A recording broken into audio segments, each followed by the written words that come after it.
Voici un exercice sur la stéréoisomérie avec quelques règles très pratiques. Faites-le et consultez la solution après. Bien, nous allons répondre à l'exercice. Pour cela, nous allons traiter la première question. Donc, il s'agit de la molécule 2-chloro 3-méthyl pentane 3-ol. Et on vous demande dans la première question écrire la formule semi-développée de cette molécule. Donc je rappelle que la formule semi-développée, je vais la rappeler rapidement, formule semi-développée.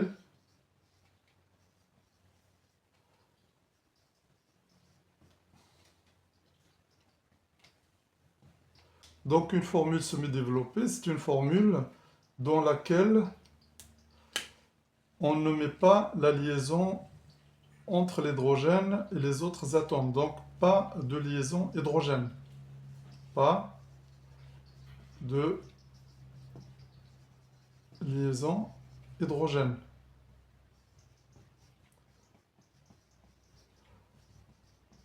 Voilà. Mais on peut mettre toutes les autres liaisons. Tout d'abord, il s'agit du pentane. Pentane, ça veut dire 5 atomes de carbone. Donc la première chose qu'on commence à faire, c'est mettre les 5 carbones. Voilà, 1, 2, 3, 4, 5. Donc là, normalement, c'est un pentane. Ensuite, on commence par mettre les ramifications. Les ramifications, ça veut dire quoi? Eh bien, le 2-chloro, par exemple, le 3-méthyl, vous avez la fonction, d'accord? D'abord, on mettra la fonction en premier, d'accord? Voilà. Donc, c'est 3-ol, ça veut dire que la fonction alcool est située sur le troisième carbone. Donc, il faut numéroter les carbones, soit de gauche à droite, soit de droite à gauche. Pour moi, je vais le faire de gauche à droite. Donc ça, c'est le premier, deuxième, troisième, quatrième, cinquième. Voilà. Donc 3-ol, ça veut dire quoi? Ça veut dire que le OH, il est sur le troisième carbone. Comme ça. Voilà pour la fonction alcool qui est prioritaire. D'abord, il faut la mettre en premier et après mettre les autres ramifications. Donc 3-méthyl. Un méthyl, c'est un CH3. Voilà. Vous voyez, 3-méthyl, ça veut dire que le méthyl il est sur le troisième carbone. La fonction aussi sur le troisième carbone. C'est pour cela qu'il y a 3-ol. S'il y avait 2-ol, ben, il serait sur le carbone numéro 2. Et sachez que la numérotation, on peut la faire de droite à gauche, ça donne exactement la même molécule. D'accord? Bien, maintenant, 2-chloro. Donc, chloro, ça veut dire que c'est l'atome de chlore. Elle est sur le deuxième carbone. Donc, je vais mettre le chlore ici. Voilà. Et ensuite, on complète avec les hydrogènes, sachant que le carbone est un atome tétravalent. Il lui faut 4 liaisons autour de lui, soit simple, soit double et simple, soit triple et simple. Ça dépend de la molécule. Toujours est-il, c'est un atome tétravalent. Donc, je vais mettre 3 hydrogènes. Pour que 3 liaisons plus celle qui existe, ça fait 4.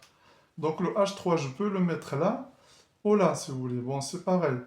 Cette écriture, ou là, c'est pareil. Donc ça, c'est pas un problème. Ici, combien j'ai de liaisons autour du carbone numéro 2? J'en ai 3. 1, 2, 3. Donc il faut une quatrième, donc c'est le H. Donc, vous voyez bien que les liaisons entre le H Et les autres carbones, vous voyez, on ne les met pas en évidence, ces liaisons. Pourquoi? Parce que c'est une formule semi-développée. Pour le carbone numéro 3, eh ben, j'ai 4 liaisons, donc il n'y a aucun hydrogène à mettre sur ce carbone. Pour le 4, ben, bien sûr, il y a 2 liaisons, par conséquent, il faut 2 H. Pour le dernier, il faut 3 H. Et comme ça, j'aurai écrit la molécule, hein, selon la représentation semi-développée demandée dans l'exercice. Voilà. Ensuite, on vous demande d'indiquer le carbone ou les carbones asymétriques présents dans cette molécule. Donc, sachez que un carbone asymétrique est un carbone lié à 4 groupements d'atomes ou atomes différents. Je répète la définition autrement. Un carbone asymétrique est un carbone lié à 4 substituants différents. Donc, si on analyse tous les carbones qui sont dans la molécule. Bon, le premier carbone, il est lié à 3 hydrogènes déjà, ils sont identiques, donc ce n'est pas un carbone asymétrique. Le deuxième carbone, il est lié au groupe CH3, qui est là. Il est lié à Cl, il est lié à H, parce que le H fait partie bien sûr des groupements d'atomes qui sont autour de C, et puis aussi à tout ce groupe. Donc ici, je vais quand même juste changer un peu l'écriture ici pour que vous voyez un peu. En fait, je transforme l'écriture semi-développée que pour ce H pour que vous voyez que, voilà, et c'est toujours le carbone numéro 2. Donc vous voyez que ce carbone-là, il est lié à ce groupement, cet atome et tout ce groupement-là, vous voyez, tout ça. Donc c'est un carbone asymétrique. Donc je mets une petite astérix comme ça.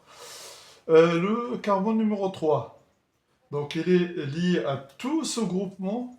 Vous voyez? Je ne vais pas les entourer parce que sinon, voilà, ça va être un peu dérangeant, hein, d'accord? Donc tout ça, ce groupement OH, le groupement CH3 et tout ce groupement-là. Vous voyez, CH2, CH3. Donc c'est un carbone asymétrique aussi. Vous voyez? Tous les autres ne sont pas symétriques. Celui-là, 2 H. Donc ils sont identiques. Celui-là, 3 hydrogènes identiques. Celui-là, 3 hydrogènes identiques. Donc j'ai 2 carbones asymétriques, le 2 et le 3. Voilà la réponse à la première question. Donc maintenant, on va passer à la deuxième question. Et là, on vous demande de donner tous les stéréoisomères de cette molécule. D'accord? Je rappelle la définition de stéréoisomère. D'accord? Ce sont des molécules qui ont la même formule brute, la même formule semi-développée, mais des représentations dans l'espace différentes. C'est dans l'espace qu'on voit la différence. Donc ici, on vous demande, grâce à l'écriture, à la représentation de Cram, puisque c'est en 3 dimensions, eh bien, notez ces stéréoisomères. Donc je vais vous montrer comment faire lorsqu'on a 2 carbones asymétriques. D'accord? D'abord, un petit rappel très très important avant de faire ça. Dans le cours, si vous lisez votre cours, une molécule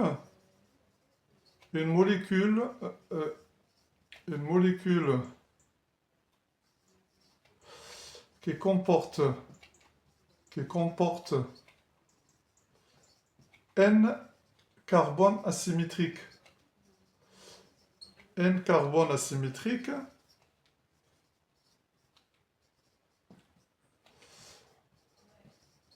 peut avoir au maximum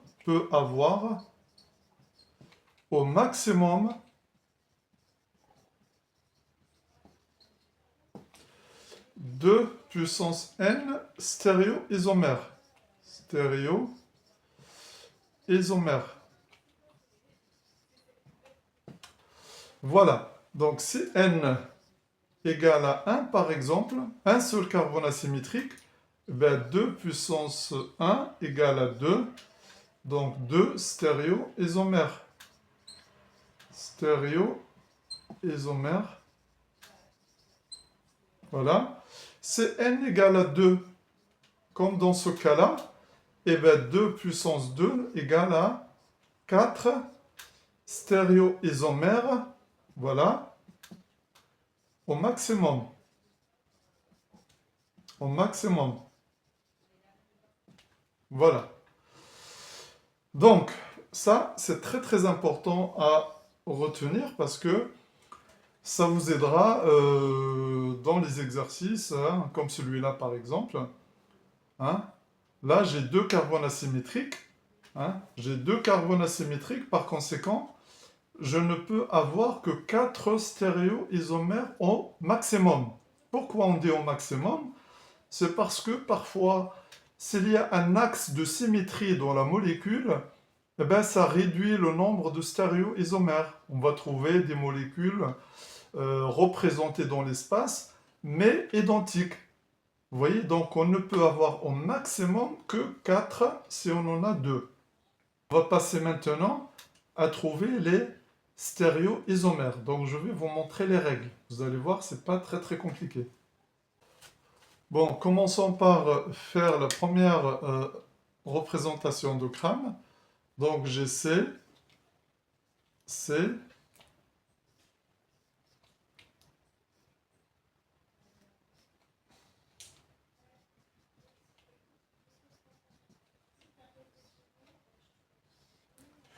donc là, je vais mettre les groupements. Si autour d'un carbone asymétrique, vous avez déjà remarqué le substituant le plus faible, c'est bien de le mettre derrière parce que si on vous demande la configuration, c'est plus simple. Et après, vous mettez les autres. Cl, CH3. Mais ça n'est pas obligatoire. Hein. Vous pouvez mettre les substituants comme vous voulez, hein, d'accord? CH2, CH3, je vais écrire ça, CH2, H5, pour simplifier un petit peu l'écriture. Je vais mettre ici CH3, et là je vais mettre OH. Ce qui est intéressant dans cette molécule, c'est de repérer les carbones asymétriques. Vous voyez que là, elle porte le numéro 2 et 3, donc c'est bien de mettre ces deux numéros parce que c'est important par la suite, vous voyez? Voilà, donc 2 et 3. Donc ça, c'est une première représentation. Vous voyez que vous aurez pu faire cette représentation autrement. Vous voyez, j'aurais pu mettre le Cl ici, le H là, le CH3 ici, etc. Et j'aurais pu même écrire ça différemment. Vous voyez, regardez, je vais le faire là et je vais l'effacer après. C'est-à-dire comme ça. Vous avez le C qui est là, comme ça. Vous avez l'autre C et après comme ça, vous voyez? D'accord? Et après, je mets celui qui est devant comme ça, celui qui est derrière comme ça. Là, celui qui est devant comme ça. Et celui qui est derrière comme ça. Vous voyez? Et donc, dans cette représentation, je peux marquer ici Cl, la H, la CH3. Ensuite, ici, C2H5 par exemple. Mais ça, c'est libre à vous de mettre ce que vous voulez, hein, d'accord? Du moment que vous mettez les groupements. Hein, les groupements d'atomes qui sont autour de chaque carbone. Et ça, c'est le carbone 2 et ça, c'est le carbone 3. Je vais effacer ça et je vais travailler sur cette représentation-là. D'accord? Donc, admettons, voilà, que vous avez choisi cette première molécule écrite comme ça. Bien, une fois que vous avez choisi la première molécule dans la représentation de crâne, et je rappelle que vous avez le droit de mettre les substituants où vous voulez, il n'y a aucune règle. La règle qui est un petit peu intelligente, qui peut vous aider par la suite, c'est que si vous remarquez un substituant qui va être le plus faible, des 4, mettez-le derrière, comme ça. Si on vous demande la configuration, ça sera plus simple. Si vous ne savez pas, eh ben, vous mettez les substituants comme vous voulez, et puis après, vous appliquez la règle CIP pour trouver, bien sûr, hein, l'ordre de priorité des groupements d'atomes ou atomes. OK? Donc là, je vais mettre une sorte de trait qui représente un miroir. Et après, je vais mettre les deux carbones comme ça. Je mets les liaisons, vous voyez les triangles qui sont comme ça, pleins, ça veut dire qu'ils sont devant, en avant du tableau, d'accord? Les liaisons comme ça sous forme de traits, c'est sur le plan du tableau. Assuré, c'est derrière le tableau. Donc tout ça, vous le savez. Donc l'image de cette molécule, vous voyez le CH3, je vais le mettre là, CH3 ici, d'accord? OH, c'est ici. C2H5, c'est là, vous voyez? Voilà. L'autre, c'est CH3 ici. Et voilà, et je complète tout bêtement. Vous voyez le H ici et le Cl ici. Donc voilà, cette molécule, c'est l'image de celle-là à l'aide d'un miroir plan. Voilà le premier travail. Je viens de trouver une deuxième molécule qui constitue un stéréoisomère de celle-là. Faites attention, s'il vous plaît, pour la notation, la numérotation, pardon, des carbones. Celui-là, c'est le 3. Et celui-là, c'est le 2. Vous voyez que là, ils se sont inversés. C'est normal. Vous voyez, le 3 qui est là, vient là. Le 2 qui est là, vient là. OK? Bon, ça, c'est la première chose. Deuxième chose, retenez bien ce que je vais dire maintenant. Vous voyez, j'ai cette molécule-là que vous avez représentée en premier. D'accord? Si je change le Cl avec le H, c'est-à-dire je mets H ici, Cl ici. Le OH à la place de CH3 et le CH3 à la place de OH, je n'aurai rien d'autre que cette molécule-là. Sauf qu'elle est un petit peu orientée dans l'espace. Donc vous voyez que pour trouver l'image d'une molécule à deux carbones asymétriques, deux, hein, attention, vous prenez ceux qui sont devant, vous le mettez derrière, ceux qui sont derrière, vous le mettez devant pour les deux carbones. Dans ce cas-là, vous avez l'image de la molécule. Vous voyez, vous n'allez pas le voir ici parce qu'il faut faire une rotation. Vous voyez? D'accord? Vous voyez, si je prends cette molécule, par exemple, celle-là, et je fais une rotation de 180 degrés, c'est-à-dire,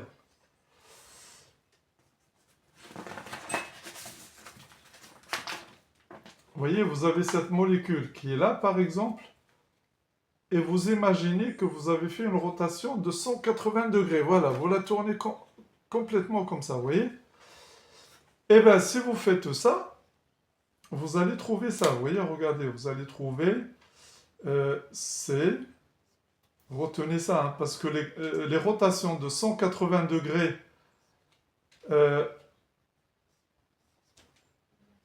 font des modifications toujours identiques, et je vais vous l'expliquer ici pour bien le retenir. Vous voyez, par exemple, j'ai tourné cette molécule de 180 degrés, ça veut dire de là, 90, après 180.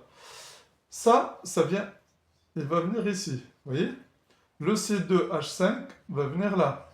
Donc vous voyez que les traits qui sont dans le plan, ils vont rester dans le plan. D'accord? Seulement, celui qui était derrière va devenir devant. Vous voyez? Donc je vais avoir H ici, Cl ici. Là, je vais avoir CH3 ici et OH ici. Vous voyez la rotation? Bien sûr, vous pouvez le faire, hein. Faites-le avec un papier calque. Vous voyez le papier calque, il est intéressant. Vous prenez du papier calque, vous mettez cette molécule comme ça, et vous tournez, hein, de 180 degrés, et vous allez voir que la partie hachurée va être vers vous. Ben, bien sûr, il ne va pas se transformer en triangle, mais il va venir vers vous. Donc, ça veut dire que il faut la mettre de cette façon-là, vous voyez? Donc vous voyez, si je compare cette molécule-là, qui n'est rien d'autre, hein, là c'est 2, hein, d'accord? Attendez, je vais mettre 2. Ici c'est 2, et là c'est 3. Puisque j'ai tourné comme ça, le 2 vient là, et le 3, bien sûr, vient ici. Donc cette molécule, celle-là et celle-là, ils sont identiques. Vous voyez, j'ai juste tourné dans l'espace. Ok? Cette rotation de 180 degrés a changé la position des substituants. Sachez que lorsque vous faites une rotation de 180 degrés, les groupements ou les liaisons qui sont dans le plan restent dans le plan. La liaison qui est en avant du plan devient en arrière du plan. Et la liaison qui est derrière le plan devient en avant du plan. Donc faites ça avec un papier calque ou un truc comme ça et tournez la molécule de 180 degrés et vous allez voir ça. Et ça c'est très très intéressant. Bon là, on ne vous le demande pas. C'est juste pour vous montrer ce que je viens de dire. Donc cette molécule, c'est celle-là. Ça veut dire que ça, c'est un stéréoisomère de ça. Et regardez la différence entre les deux. Entre ces deux molécules. Là, celle-là et celle-là. Qu'est-ce qu'on a fait? Vous voyez que le CH3 est resté à sa place, C2H5 est resté à sa place, et le Cl, il est venu derrière, le H devant, le OH derrière, le CH3 devant. Vous voyez, ici. C'est ce que je vous ai dit tout à l'heure. Vous voyez, si vous faites ça, vous êtes sûr que vous avez l'image de la molécule par un miroir. Ah, on est d'accord. Donc voilà.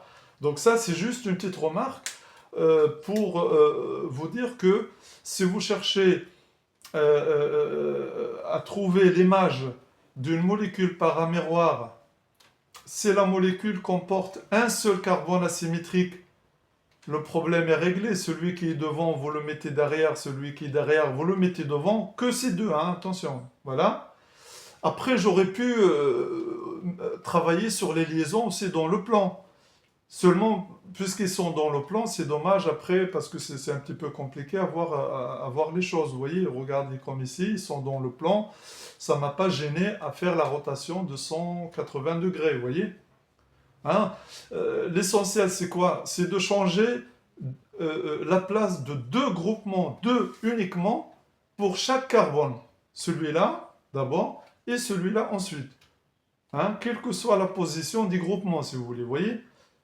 Là, j'ai pris celui qui est devant et celui qui est derrière parce que c'est plus simple et puis on le voit facilement hein, sur les molécules. D'accord? Donc, si vous avez un seul carbone asymétrique, pas deux, si vous changez la place de ces deux substituants, vous aurez l'image de la molécule. Vous voyez?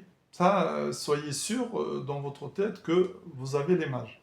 Sauf, vous n'allez pas la voir directement parce qu'il faut faire une rotation, etc. Comme ici. Vous voyez ça c'est l'image. Et j'ai fait une rotation pour avoir cette molécule, qui n'est rien d'autre que celle-là. Et qu'est-ce qu'il m'a montré cette molécule? Il m'a montré que lorsque je change, vous voyez la position de ces deux-là, vous voyez, regardez là, et de ces deux aussi, ici, vous voyez, et là, ils sont inversés, vous voyez. C'est que j'ai fabriqué l'image de cette molécule. Donc cette molécule-là n'est rien d'autre que l'image de celle-là, vous voyez. Hein, d'accord? Ce n'est qu'une rotation de 180 degrés, hein, autour d'une liaison simple, ou bien une rotation de toute la molécule, vous la prenez et vous la tournez comme une crêpe, vous voyez, elle est comme ça, hop, comme ça. Eh bien, les liaisons qui sont dans le plan restent dans le plan, et il y a inversion des autres. Voilà, vous les inversez. Hein, le groupement qui est derrière devient devant, celui qui est devant derrière, et puis ça vous donne une molécule, bien sûr, qui n'est rien d'autre que une molécule identique à celle d'origine. Vous voyez, celle-là et celle-là, ils sont pareils. Ok? Bien, je reviens à l'exercice. Donc, Ce que je viens de rappeler, ce sont des règles intéressantes à savoir parce que elles vous permettront de résoudre des exercices, de comprendre des représentations de molécules dans l'espace, etc., etc. À chaque fois, je vous donne une règle automatique. Si vous avez des problèmes d'orientation dans l'espace, etc., vous voyez, je vous donne des règles qu'il faut apprendre et savoir appliquer, vous voyez? Hein, comme les règles que je viens de rappeler précédemment, d'accord?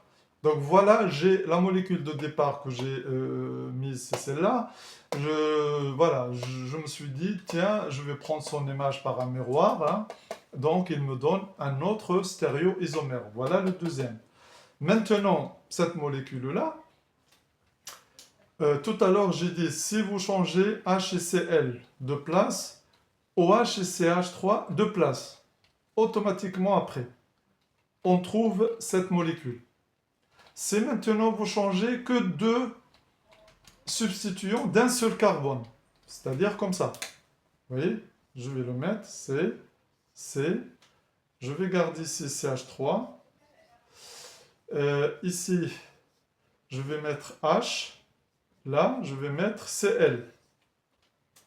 Ici, je vais rien toucher, vous voyez, je vais rien toucher, donc ça c'est CH3, et là c'est OH. Attention, toujours les carbones, mettez leur numéro parce que c'est intéressant. Vous allez voir lorsqu'on va faire les configurations, c'est intéressant bien sûr la position des carbones asymétriques. D'accord? Donc qu'est-ce que je viens de faire ici? De là à là, j'ai changé la place de deux substituants qui sont là, ici, là. Vous voyez? Je n'ai pas touché à l'autre carbone asymétrique. Donc la molécule que je viens de représenter ici, n'est pas l'image de celle-là, c'est une autre molécule, vous voyez? C'est une autre molécule. Ça veut dire que ça, c'est un autre stéréoisomère de cette molécule-là. Celui-là. Mais pas son image. Pas son image. Attention, pas son image. Si j'avais changé OH et CH3 aussi de place en même temps que cela, il serait son image. Mais là, non. Donc quand vous changez les positions de deux substituants d'un seul carbone asymétrique, soit celui-là, soit l'autre. Moi, j'ai choisi celui-là, mais vous, par exemple, vous pouvez choisir celui-là, vous voyez? Et vous gardez ces deux à leur place. Donc, je viens de voir un troisième stéréoisomère, vous voyez? De la molécule qui est là. Ah, d'accord? Bien. Ben, celui-là, puisqu'il est différent de cette molécule, vous allez me dire, ben, on peut prendre son image par un miroir, et puis ça va nous donner le quatrième stéréoisomère. Donc je vais mettre C, C. Je représente un petit peu les liaisons, vous voyez, vous les faites comme ça directement. Et après vous mettez les molécules. Vous voyez, là c'est C2H5, C2H5, ici. Là c'est CH3. Là c'est OH. Vous voyez, c'est l'image de façon classique, hein. Là c'est CH3, vous voyez, qui est de l'autre côté. Sachez que l'image, il faut que ça soit symétrique par rapport au miroir, la distance. Vous voyez, CH3 de là à là, c'est pareil que de là à là, vous voyez? D'accord? Qu'est-ce qu'il me faut d'autre? H et le Cl. Et bien sûr, ne pas oublier la numérotation des carbones. C'est toujours, vous voyez, celui-là maintenant, c'est le 3, celui-là. Vous voyez? Celui-là, c'est le 2. Donc voilà, j'ai l'image de cette molécule-là par un miroir plan. D'accord? Donc qu'est-ce que je viens de représenter maintenant dans la question numéro 2? Ben, tous les stéréoisomères de la molécule. Maintenant, vous pouvez changer n'importe quelle liaison ici, etc. Vous allez trouver toujours les mêmes. Bien sûr, vous n'allez pas le voir directement parce qu'il faut faire des rotations, il faut faire des choses, etc. pour voir que la molécule n'est rien d'autre que celle que vous avez présentée avant, etc. Mais là, je viens de représenter 4 stéréoisomères complètement différents avec les règles que je viens de vous montrer. Vous voyez? La première règle, j'écris la représentation de crâne Quand vous l'écrivez tranquillement, vous mettez les substituants où vous voulez, vous prenez l'image. Voilà, déjà vous en avez deux. Ensuite, vous prenez la molécule, bien sûr, qui est là, et vous changez que deux liaisons, vous changez la place, pardon, de deux groupements liés à un seul carbone. Dans ce cas-là, vous avez un troisième stéréoisomère. Et vous prenez son image par un miroir. Vous voyez que l'image par un miroir, c'est très très facile, ça nous donne encore le quatrième. Donc, qu'est-ce que je viens de faire là? Je viens de trouver les quatre stéréoisomères de la molécule, puisqu'il y a deux carbones asymétriques, il ne peut avoir que quatre. Si vous faites des combinaisons de changements de place, de substituants, de groupements, ben vous allez tomber sur l'une de ces molécules, vous voyez? Hein? Pour le voir, il faut faire des rotations, etc. Mais bon, vous n'êtes pas obligé un petit peu de faire tout ça. Retenez juste la règle que je viens de vous donner, ou les règles que je viens d'expliquer depuis tout à l'heure, et puis vous pouvez vous en sortir à répondre à pas mal de questions. D'accord? Donc voilà la question numéro 2. Donc j'ai 4 stéréoisomères. Pourquoi?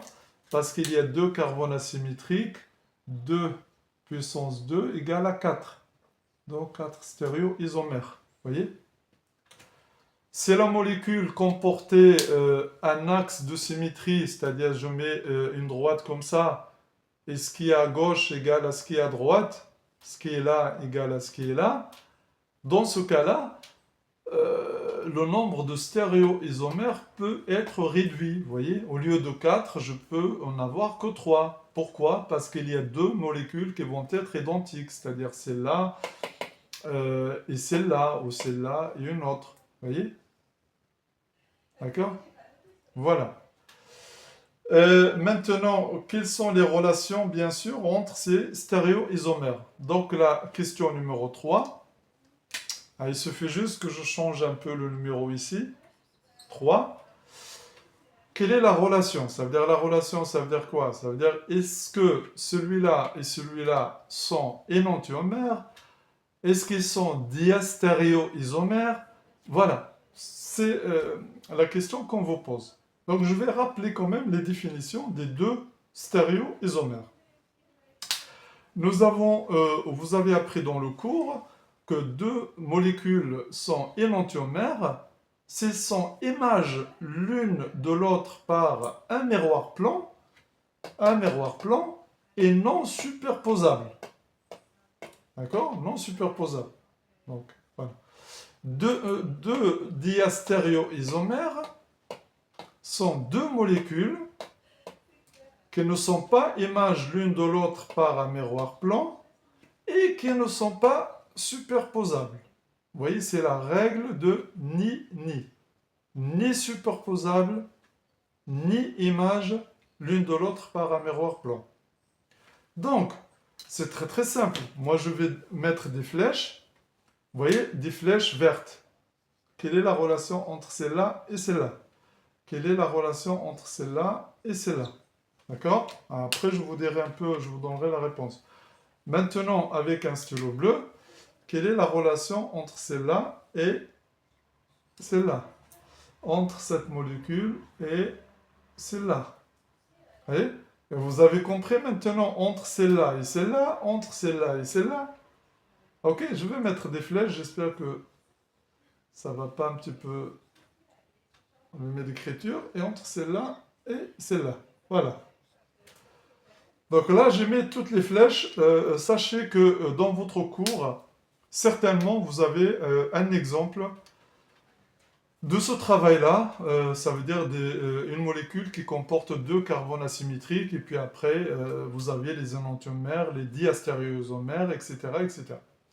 Donc ici, les flèches vertes correspondent à des énantiomères. Donc ça et ça, ce sont deux énantiomères. Ça et ça, ce sont deux énantiomères. Les flèches bleues correspondent à des diastéréoisomères. Donc cette molécule, la relation entre celle-là et celle-là, hein, c'est qu'ils sont diastéréoisomères. Celle-là et celle-là, diastéréoisomères. Celle-là et celle-là, pareil. Celle-là et celle-là, pareil. D'accord? Donc, je vais écrire ça ici. D'accord? Hein, comme ça. Hein, d'accord? Ah, j'ai rappelé les définitions. Hein, d'accord? Donc, je vais marquer juste la flèche verte et la flèche bleue.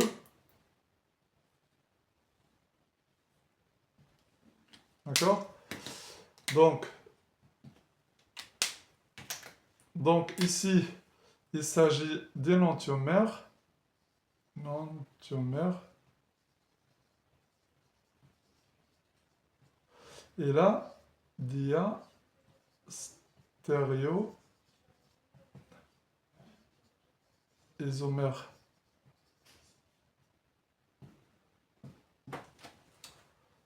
Voilà la réponse à la question numéro 3. J'espère que vous avez compris, hein, d'accord?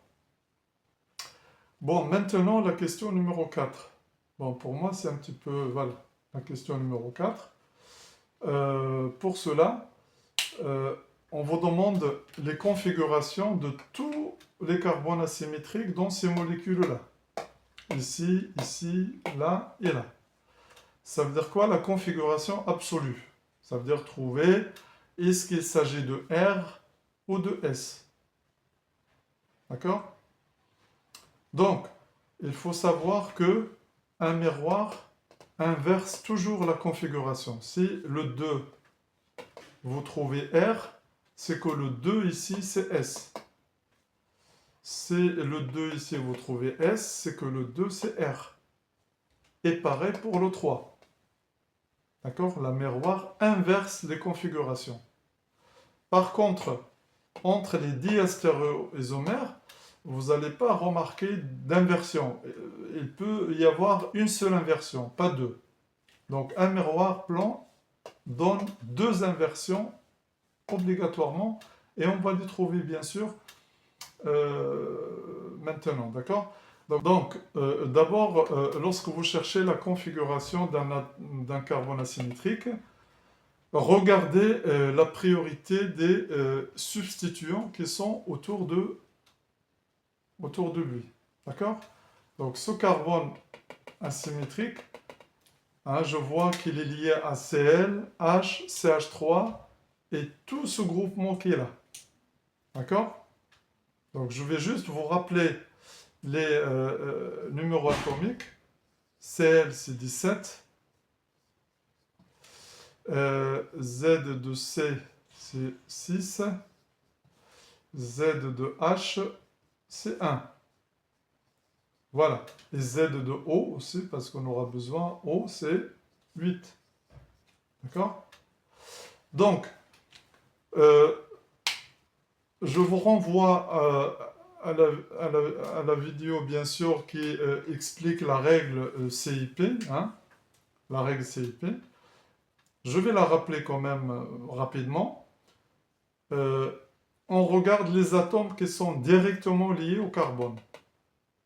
Directement liés au carbone. Donc là, j'ai un Cl, H.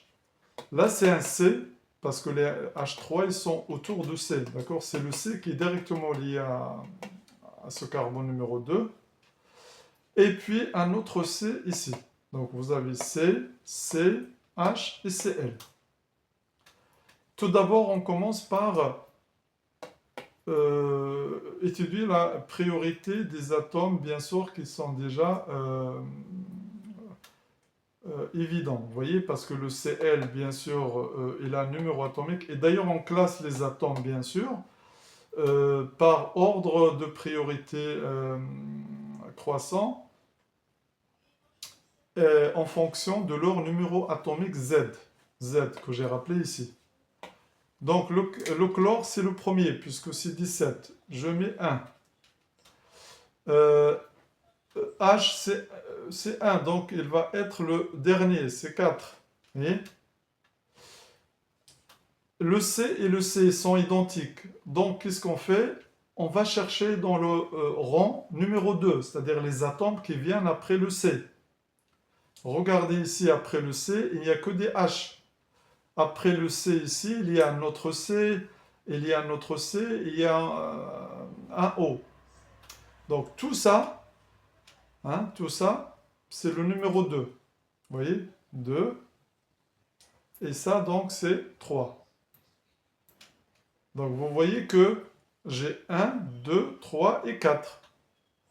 La deuxième règle maintenant, il faut que le quatrième soit derrière. Donc c'est les derrière, c'est comme si vous êtes là et vous observez dans la direction bien sûr de H. Mais bon, ça je vous le montre, mais ça n'est pas obligatoire quand vous faites bien sûr, quand vous cherchez la configuration. Donc là je vais aller de 1, 2, 3. Donc ça veut dire que je tourne comme ça, 1, 2, 3. Attention, parce que la rotation c'est de 1 à 2 à 3. Le quatrième, il ne faut pas en tenir compte. D'accord? Il faut qu'il soit derrière, c'est tout. Donc alors, le 2 ici, c'est quoi? Donc c'est S. Donc qu'est-ce qu'on fait? On met une parenthèse et on met 2S. Voilà. Maintenant, je vais voir le 3. Ici, le 3. Bien, maintenant, je vais m'intéresser au carbone numéro 3. Donc le carbone numéro 3, le O, c'est le plus important. Vous voyez, c'est là le Z le plus grand. Donc, il va prendre le numéro 1. Numéro 1. CL, CH3. D'accord? Ça va être le numéro 2, ici. Et le numéro 3, ça va être C2H5. Et le 4, c'est CH3. Donc, si je fais bien sûr la rotation, ça va aller de 2, de 1, 2, et ça tourne à 3. Donc, c'est quoi? C'est R. Vous voyez, c'est R. Donc, ici, on note 3, 3R. Voilà la configuration des deux carbones qui sont là. J'ai utilisé la règle de CIP, d'accord? Règle CIP, voir vidéo sur ça, d'accord? Et j'ai classé bien sûr les substituants par ordre de priorité. Et ensuite, j'ai fait la rotation de 1, 2 jusqu'à 3. Attention, il faut toujours que le plus petit soit derrière, d'accord? Donc,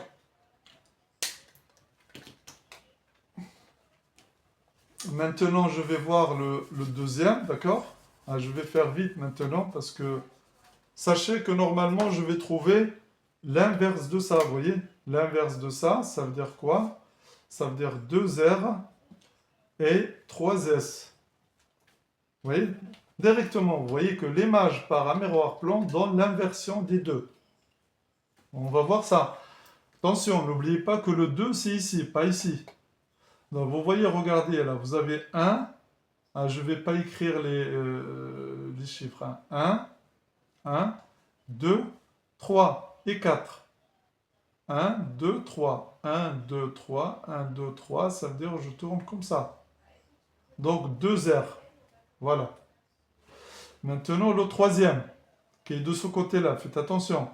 Donc, j'ai 1, 2, 3, 4. D'accord? Donc, on tourne dans le sens de 1, 2, 3. 1, 2, 3. 1, 2, 3. Ça veut dire que je tourne comme ça. Ça veut dire 3S. Vous voyez? Donc, voilà les configurations de ces deux molécules. Les deux autres, c'est exactement pareil. Je vais quand même vous les montrer. D'accord? Voilà les deux molécules qui restent. Donc voilà, je les ai représentées ici. Je vais appliquer la règle CIP. Donc on va classer par priorité, ordre de priorité les substituants en fonction de leur numéro atomique Z. Donc comme ça a été rappelé précédemment. Donc le chlore c'est le premier, le carbone c'est le deuxième ici, et ce carbone-là, ici, ce groupement, c'est le troisième. H, c'est 4. Donc, notez bien que lorsque le plus petit il est en avant du plan, on inverse la configuration. C'est-à-dire que là, je vais partir de 1, 2, 3. Vous voyez? 1, 2, 3. Donc, si je tourne comme ça, je vais trouver S. Mais comme le quatrième il est en avant du plan, il faut inverser la configuration. C'est comme ça, parce que sinon il faut faire des rotations pour que le H soit derrière.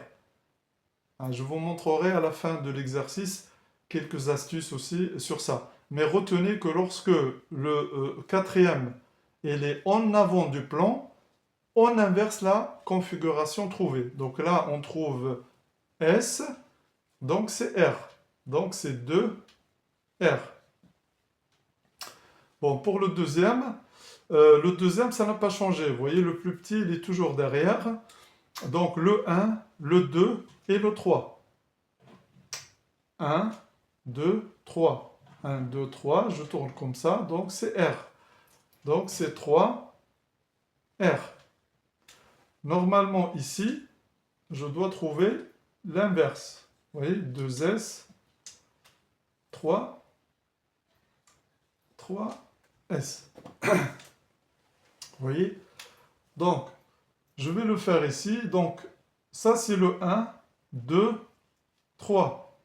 Le plus petit, il est derrière. Donc, je tourne 1, 2, 3, comme ça. Donc, c'est 3S. Voilà, c'est 3S. OK? Pour le 2, le 1, il est là. Le 2, le 3. Donc, 1, 2, 3. Je tourne comme ça. 1, 2, 3. Donc, c'est R. Or, le plus petit, il est en avant du plan. Donc, c'est S. Donc, c'est 2S.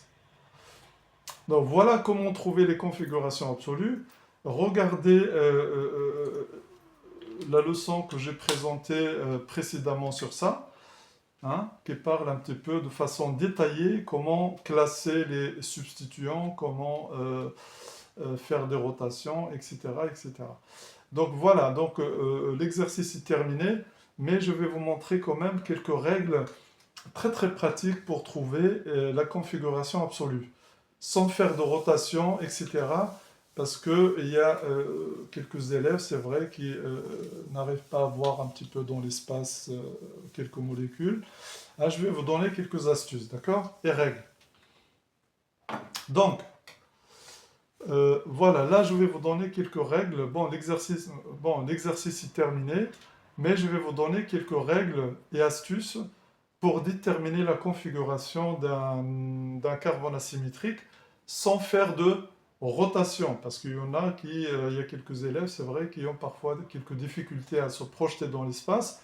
Donc je vais vous donner quelques règles très très pratiques. Et avec ces règles, vous n'aurez aucun problème normalement, si vous les apprenez. Si vous ne les apprenez pas, c'est vrai que, voilà, il y aura des problèmes. Donc voilà, tout d'abord, je vais prendre un carbone comme ça, là, là, je vais prendre, voilà, je ne vais pas prendre de substituant, je vais mettre du numéro, vous voyez, 1, 2, 3, 4. Lorsque c'est comme ça, le problème ne se pose pas. On va de 1 jusqu'à 2 et de 2 jusqu'à 3. D'accord? Et si ça tourne comme ça, là, vous voyez, c'est R. Et si ça tourne comme ça, c'est S. Et là, vous voyez, tu peux rajouter. Voilà, c'est R. Si maintenant vous avez un carbone asymétrique avec 1, 2, 4, 3. Donc le quatrième, il est en avant du plan.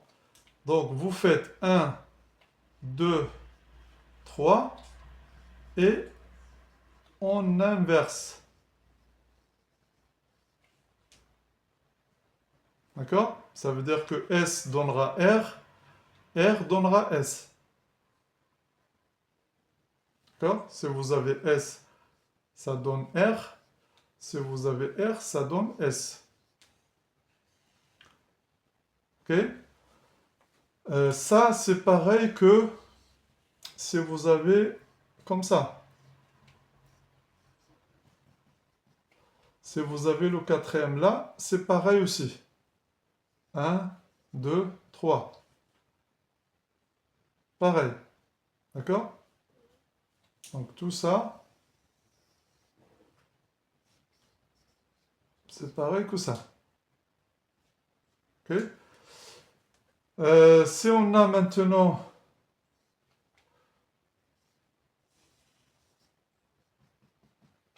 le quatrième ici. 1, 2, 3. Donc on va de 1, 2, 3. Et c'est bon. Là, il n'y a rien à faire. Donc vous voyez que c'est le quatrième. Il est là.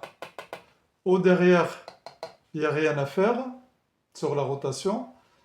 S'il est sur la liaison verticale comme ça, ou bien en avant, on inverse.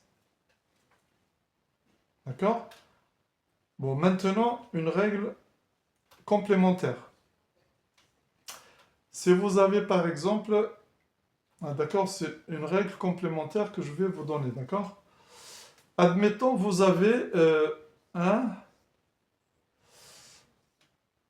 là, vous avez quelque chose comme ça. Le quatrième, il est là. 1, 2, 3. Une règle qui est très très intéressante aussi. Donc, soit on apprend ça un petit peu, voilà, et puis on l'applique. Soit la règle qui est là, vous voyez. Sachez que si je change par exemple, vous voyez, regardez, je l'ai déjà expliqué dans la leçon, vous voyez. Si je fais comme ça, le 3, je le mets là, 4 là, et je laisse le 1 et 2 comme ça, là. Si vous faites ça, ça veut dire que vous ne changez la place que de deux substituants. Vous voyez, celui-là et celui-là. Ou celui-là et celui-là, ou bien celui-là et celui-là. C'est-à-dire deux, vous leur changez de place et vous laissez les deux autres à leur place. Moi, j'ai pris celui qui est en avant, celui qui est derrière, je les ai changés de leur place. Eh bien, sachez que si vous faites ça, la molécule que je viens d'obtenir là, elle est différente de celle-là. Donc, si vous trouvez la configuration de ça, ça ne va pas être celle de cette molécule qui est donnée au départ et qu'on vous demande de trouver.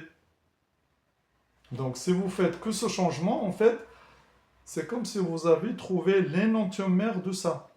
Ça, c'est l'énantiomère de cette molécule. C'est-à-dire que cette molécule-là, c'est l'image de celle-là par un miroir plan. Mais on ne le voit pas ici, bien sûr. Il faut faire une rotation, etc. Donc là, ça ne marche pas. Donc, qu'est-ce que vous faites? Si vous voulez le 4, le mettre derrière, dans cette molécule, comme ça revient comme dit la règle CIP. C'est-à-dire la règle CIP, il dit que le quatrième doit être derrière le plan. Eh bien, il faut changer 2 à 2 les substituants. Vous voyez, le 4, je l'ai mis derrière, ça c'est bien. Donc, qui était derrière? C'est le 3. Je le mets à la place de 4. Mais vous êtes obligé, pour ne pas changer cette molécule, de mettre le 1 ici et le 2 ici. Donc vous voyez que je vais changer la place de deux substituants 2 à 2. Celui-là avec là et celui-là avec là. Sinon, ça ne marche pas. Donc cette molécule qui est là n'est rien d'autre que celle-là. Vous voyez, cette molécule-là, c'est celle-là. Puisque le quatrième, il est derrière, eh bien, je prends 1, 2, 3, et c'est bon, ici. Vous voyez? 1, 2, 3, donc ça va me donner quelque chose comme ça. Vous voyez? Ça veut dire R. Dans ce cas-là, c'est R. Si j'avais gardé ça, en appliquant ces règles que je viens de donner là, 1, 2, 3. Donc on tourne là, ça veut dire c'est un S. Vous voyez, c'est un S.